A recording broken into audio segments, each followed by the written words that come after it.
The company is now ready for its first customer. It's Megamart. The deal here is that Megamart says, we've got 3 stores. They are in each of the 3 states. One is in Commonwealth, one is in another neighboring state, and one is in a third neighboring state. The problem is that each of the 3 states where these 3 stores are have the thing that you talked to me about early, different regulations. What makes it even more complicated is that there are 3 different towns, and each town has different regulations. And what blows the mind of the regulators is they can't figure out whether this is a paint or a solar panel. So there's bureaucratic infighting. Sound familiar here, Jigar? Oh, absolutely. I mean, that's why we've been incubating customers in Germany. You know, our R&D facility is here, and we're manufacturing it, you know, our first big manufacturing plant we're expecting to be in, you know, either Malaysia or China. But our first customers are going to be in a state that has streamlined regulations around accessing the energy grid. So, this is not unfamiliar to you. A solar technology company, the cleanest kind of energy that we can imagine, facing regulatory hurdles. Yeah, absolutely. I mean, one of the states actually has a bigger problem. They think it's illegal for Megamart to even generate its own power because the company that's there that serves the grid actually has the monopoly right to generate, transmit, and serve customers with electricity, and they think that we're actually violating their monopoly right.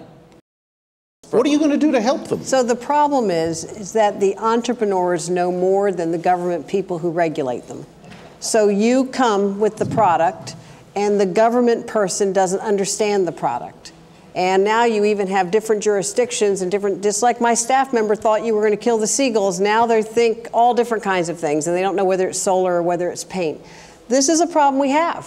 And so it's a problem that government has to face, that the people we hire to regulate, whether it's the FDA or whether it's in the EPA, often don't have the same knowledge base that the entrepreneurs have who are creating the product. So what are you going to do to get them? Gap between there. What are you going to do about that? Well, I think what we really need to do is be able to very quickly educate those who are making the regulations as to what the technology, it's moving so quickly.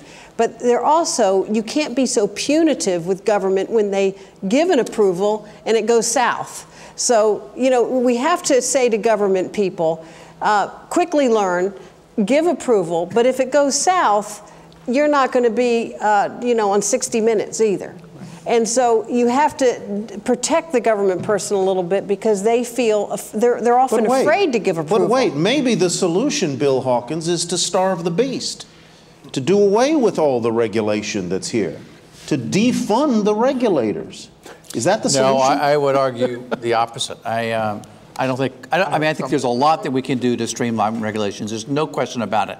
Almost in every area, the regulatory sort of burden has just kind of been band-aided, and it's gotten to the point where it's an issue in of itself. The solution is not to just completely do away with regulations. I think we need to look at the regulations, we need to streamline them, but I would also agree we need to have a more collaborative working relationship with the regulators. We need to help to educate the regulators. We need to help, in some cases, better fund the regulators. We need to make it attractive for smart people to want to work in the government for in the regulatory area.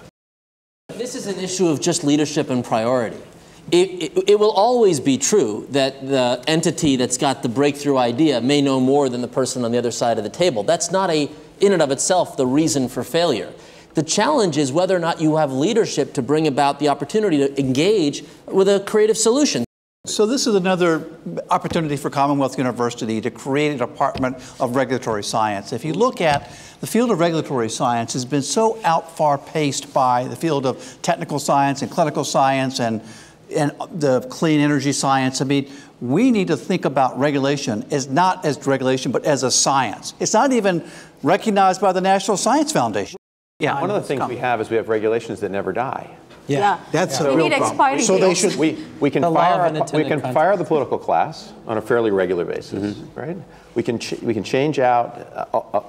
Entrepreneurs can continue to innovate around all kinds of things, but we don't have a mechanism that sunsets regulatory and forces us to question everything that we do. Absolutely. Each time, because the regulations aren't changing yet, the world's changing.